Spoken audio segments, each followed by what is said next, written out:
Okay class, last lecture में मैंने multiplicative inverse को छोड़ दिया था, मैं यहाँ से इसको कंटिन्यू करूँगा।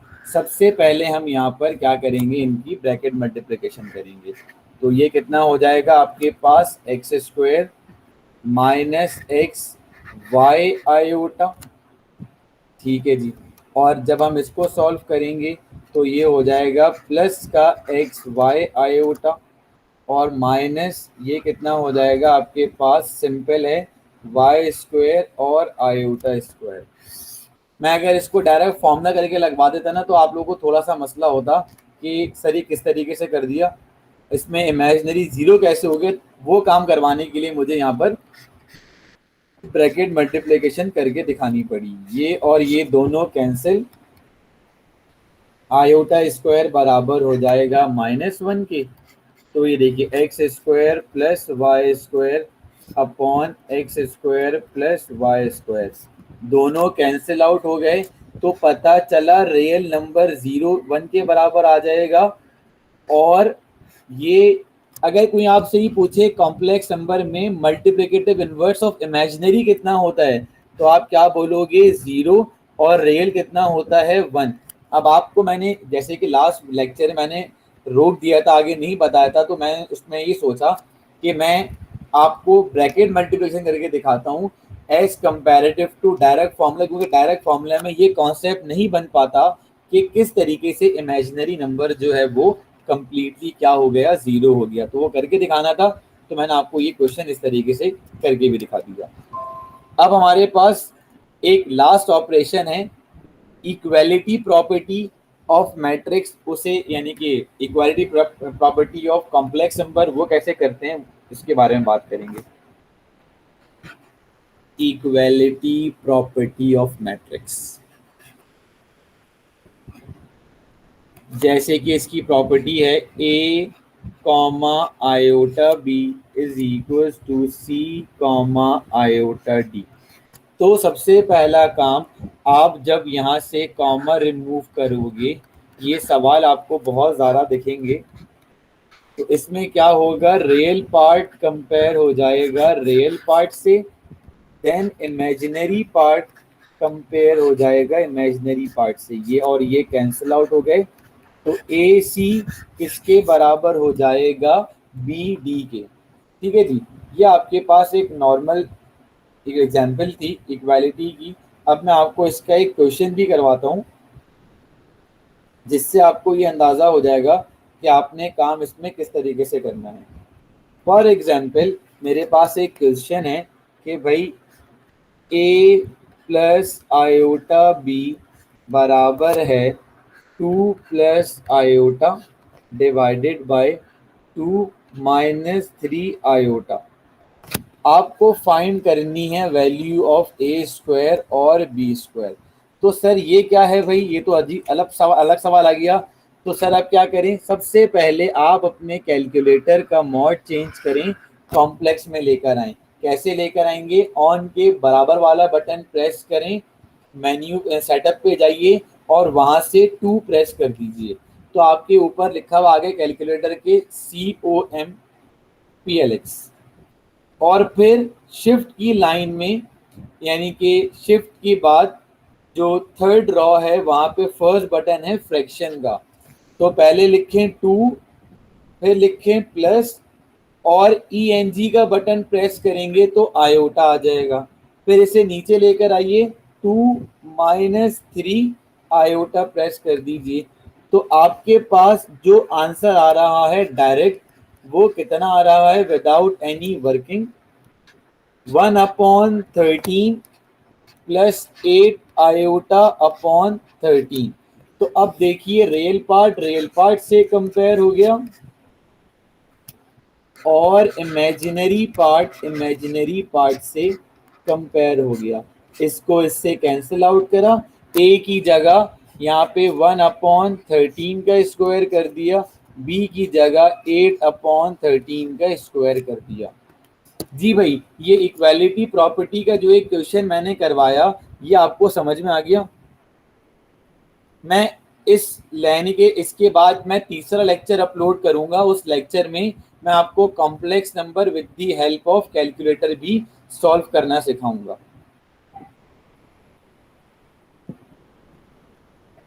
ठीक है जी, ये इक्वालिटी प्रॉपर्टी सबको समझ में आ गई किस तरीके से करनी है। एक और एग्जांपल देता हूँ। कभी अगर यूं लिखा हुआ आ जाए x comma Y into 4,7 is equals to 3,1, तो इसमें आपने क्या करना है, इसमें आपने ये करना होगा कि ये जो नंबर इससे मल्टीपल हो रहा है तो इससे आप वहां शिफ्ट कर दीजिए। कैसे रखेंगे, 3+1 आयोटा अपॉन 7+4 आयोटा। इसे सॉल्व करेंगे, सॉल्व करने के बाद जो भी आंसर आएगा एक x हो जाएगा और आयोटा y, और उसके बाद ये आंसर हो जाएगा। दोनों को कंपेयर कीजिएगा, आपके पास ये इक्वेशन सॉल्व हो जाएगी। जी बेटा बताइए, ये वाली बात पूरी क्लियर है? इक्वालिटी प्रॉपर्टी को किस तरह सॉल्व करना है ये सबको समझ में आ गया?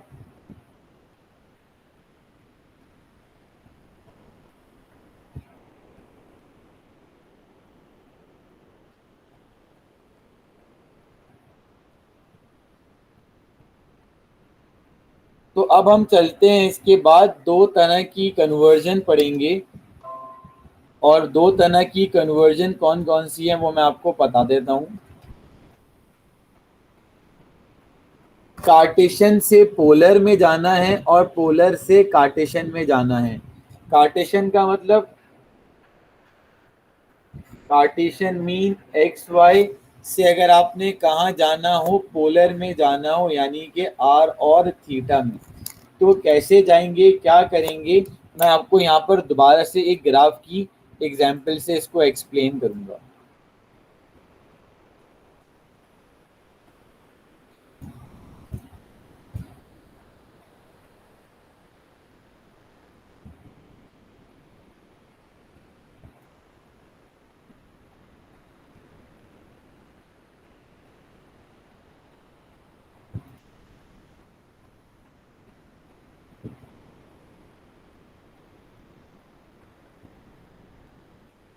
अब देखिए, ये x है और ये y है, और इस बार मैं z को बराबर लेकर जा रहा हूं रेडियस के। ये इनके बिटवीन एंगल थीटा है, सही है। पहले मैं आपको पढ़ाऊंगा कि कैसे हम कार्टेशियन से पोलर में जा सकते हैं। तो भाई वही बात कि सर रेडियस तो हम निकाल देंगे with the help of Pythagoras theorem, यानी कि under root X square plus Y square से आपके पास क्या आ जाएगा, रेडियस आ जाएगा। सर अगर एंगल निकालना हो बेस और परपेंडिकुलर से एंगल निकालना है तो क्या यूज होगा, tangent theta is equals to till painted black. यानी कि अगर आपसे कोई बोल दे कि अगर आपको बेस यानी कि इमेजिनरी नंबर और रियल नंबर गिवन है तो कैसे एंगल निकलेगा, तो एंगल निकालने के लिए आप y अपॉन एक्स का फॉर्मूला यूज करोगे। ये हो गई दो कन्वर्जन फॉर्मूलाज। ये है पोलर, कार्टेशियन से पोलर में जाने का फॉर्मूला जिससे आप रेडियस फाइंड करोगे और इससे आप एंगल फाइंड करोगे। दोनों फॉर्मूलाज क्लियर हैं रेडियस के लिए और एंगल के लिए? पोलर फॉर्म वो होती है जो आपके पास आर और थीटा में चलती है।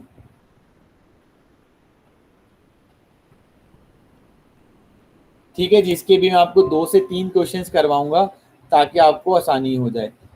कार्टेशियन से पोलर तो मैंने आपको समझा दिया। अब अगर आपको पोलर से कार्टेशियन में जाना है तो कैसे करोगे काम, उसके लिए भी एक आसान सा फॉर्मूला है। अगर आपको x मालूम करना है, यानी कि अगर आपको लेट्स सपोज x फाइंड करना है तो आप फॉर्मूला यूज करोगे सम पीपल हैव। तो भाई अगर मैं यहाँ पे फॉर्मूला यूज करता हूँ तो क्या हो जाएगा, सम पीपल और हैव,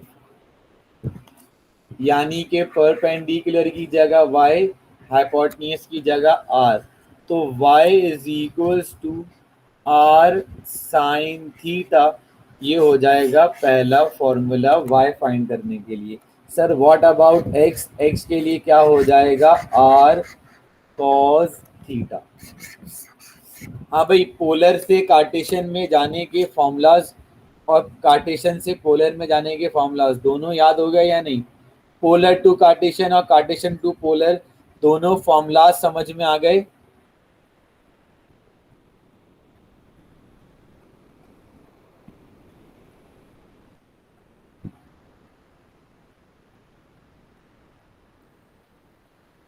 चलें जी, अब इसके बाद कुछ हम एग्जाम्पल्स को कंसीडर करेंगे और उस कुछ एग्जाम्पल्स से देखेंगे किस तरीके से हम इनको सॉल्व कर सकते हैं। देन फिर आखिरी चीज होगी इसके अंदर de Moivre's theorem and properties of complex number, जिसके बाद ये पूरा चैप्टर हमारा वाइंड अप हो जाएगा।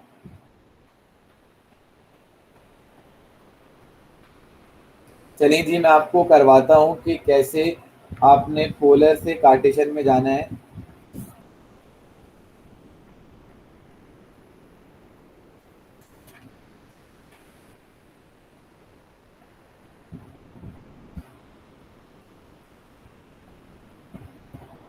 एक सवाल करवाता हूँ और उससे फिर मैं आपको एक्सप्लेन करता हूँ। एक लॉ आपके पास थ्योरम है, उसकी हेडिंग लगाइए,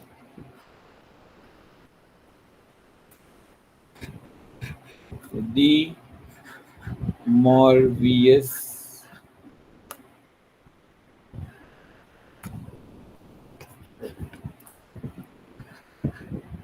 डी मॉर्वियस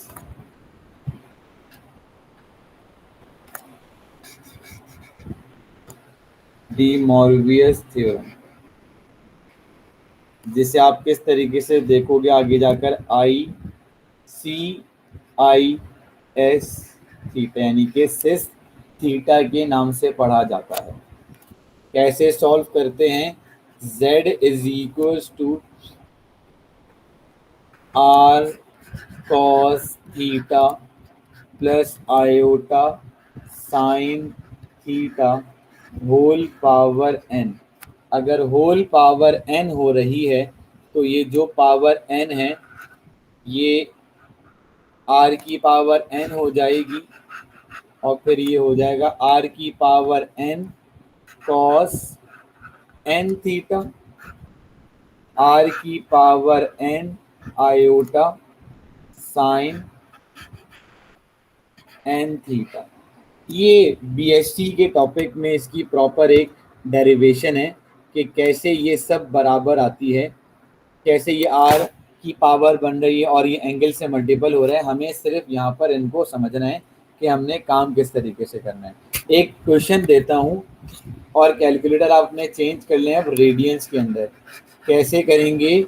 शिफ्ट प्रेस करके मॉड का बटन प्रेस कीजिए। आई रिपीट, शिफ्ट का बटन प्रेस करके मॉड का बटन प्रेस कीजिए, जिससे आप आ जाएंगे रेडियन में। 4 प्रेस करोगे तो रेडियंस में आ जाओगे। तो आइए ज़रा एक सवाल है ताकि डे मॉर्वियस थ्योरम आप लोगों को सॉल्व करना आए। एक क्वेश्चन है 2CIS π/6। तो समझ जाइएगा ये डे मॉर्वियस थ्योरम आ चुका है। तो अब आप किस तरह करोगे ये देखो, 2 cos π/6 2 iota sin π/6। तो आइए दोनों ही को रखते हैं। पहले लिखें जल्दी से 2 cos, फ्रैक्शन का बटन प्रेस करके पाई, शिफ्ट प्रेस करके आंसर के लेफ्ट साइड वाला बटन प्रेस करोगे तो पाई आ जाएगा अपॉन 6, फिर प्लस 2 का बटन प्रेस करोगे तो आयोटा आ जाएगा, फिर लिखो यहाँ पे साइन π/6। तो आपके पास जो आंसर आ रहा है, मेरे पास थोड़ी सी ये पॉइंट्स में वैल्यूज आ रही हैं, मैं इसको थोड़ा सा चेंज करता हूँ। चले मैं यहाँ से काम करता हूँ कि मैं 2 के बगैर काम करता हूँ, फिर आखिर में 2 को मल्टीपल करवा दूंगा। Cause pi upon 6 iota sine pi upon 6, क्योंकि वो मसला कर रहा है वैल्यूज में।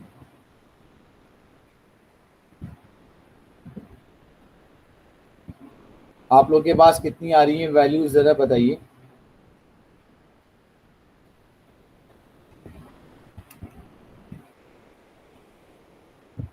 जी, मेरे पास आ गया आंसर √3 अपॉन 2 1 अपॉन 2।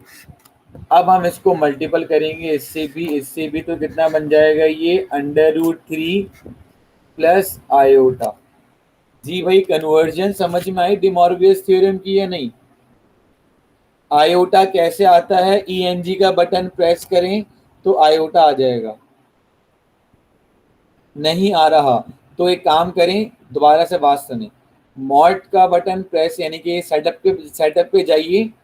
सेटअप पे जाने के बाद 2 प्रेस कर दीजिए तो कैलकुलेटर आपका कॉम्प्लेक्स में चला जाएगा। सही है जी। जैसे ही कैलकुलेटर कॉम्प्लेक्स में जाएगा तो बस आपने ये काम शुरू करना है, हो जाएगा आराम से। ठीक है जी। तो ये डिमॉर्वियस थ्योरम की मैंने आपको एक एग्जांपल करवाई कि इसको किस तरीके से सॉल्व करना है। ये आपके पास जो है सॉल्यूशंस थे जिनसे आपको सॉल्व करने हैं अपने सारे क्वेश्चंस। अब जैसे कि एक सवाल ये भी मैं आपको करवाता हूँ ताकि 2 क्वेश्चन से आपको आइडिया हो जाएगा कि आपने कैसे सॉल्व करना है। जैसे कि अगर आपके पास लिखा हुआ आ गया cos π/3 plus iota sine π/3 whole power 3, तो स्टूडेंट्स याद रखिएगा यहाँ पे रेडियस नहीं है, तो सिंपल 3π/3 प्लस आयोटा साइन 3π/3, 3 से 3 कैंसिल आउट किया। अब आप जल्दी से लिखें cos pi plus iota sine pi, तो आंसर आ गया आपके पास -1। हाँ जी, ये सब चीजें आप लोगों को क्लियर हो गई या नहीं?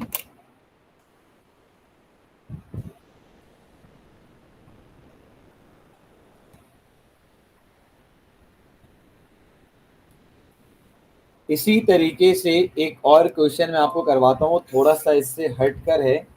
कहता है if 1 plus 5 iota into P -2q is equals to 3 plus 7i।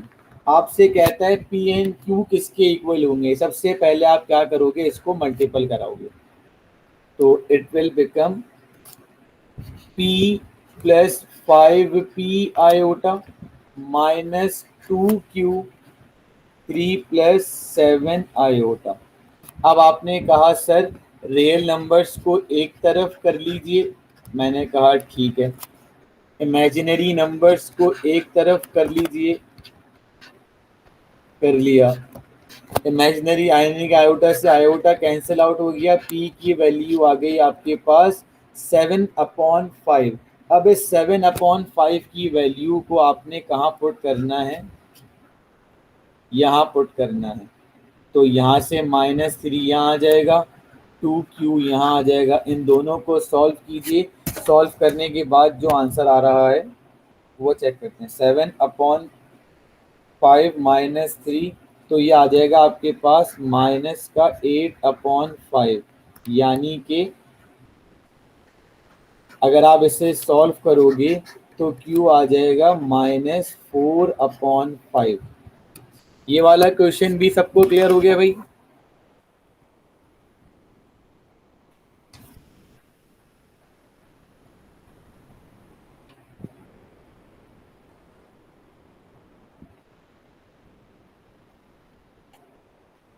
चलें जी, और भी क्वेश्चन देखते हैं ताकि आप लोग के सारे जो मसले हैं वो हल हो जाएं। अब जैसे कि ये एक क्वेश्चन है आपके पास, उस क्वेश्चन में लिखा हुआ है कि भाई मॉड्यूलस ऑफ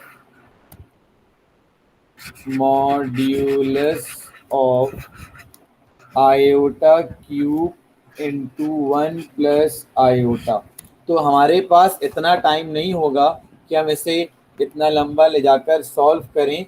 तो आप उठाएं अपना कैलकुलेटर, ENG का बटन प्रेस करके आयोटा की पावर क्यूब लिखें, open bracket 1 + iota bracket close, और इक्वल्स टू प्रेस कर दें तो ये आ जाएगा 1 - आयोटा।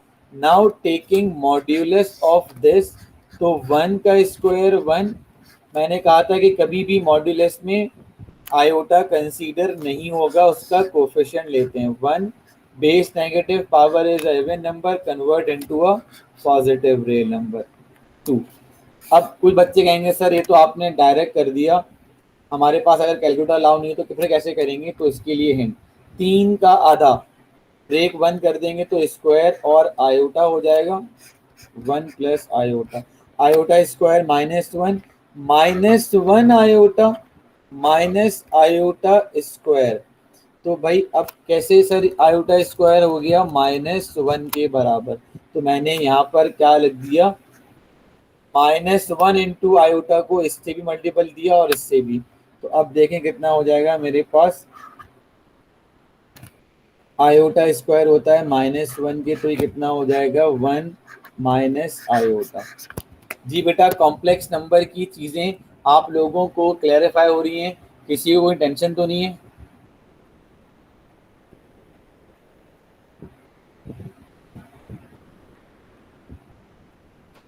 चलें जी, अब एक और चीज़ हम इसमें डिस्कस करते हैं। कुछ प्रॉपर्टीज होती हैं डायरेक्ट कि भाई Z1 Z2 का होल कॉन्जुगेट किसके बराबर होता है, Z1 इंटू Z2 के। मॉड्यूलस ऑफ Z1 + Z2 किसके बराबर होगा, modulus of Z1 + modulus of Z2। Subtraction में भी सेम काम हो जाएगा। बाकी मैंने आपसे 3 प्रॉपर्टी ऊपर डिस्कस कर ली थी। सही है जी।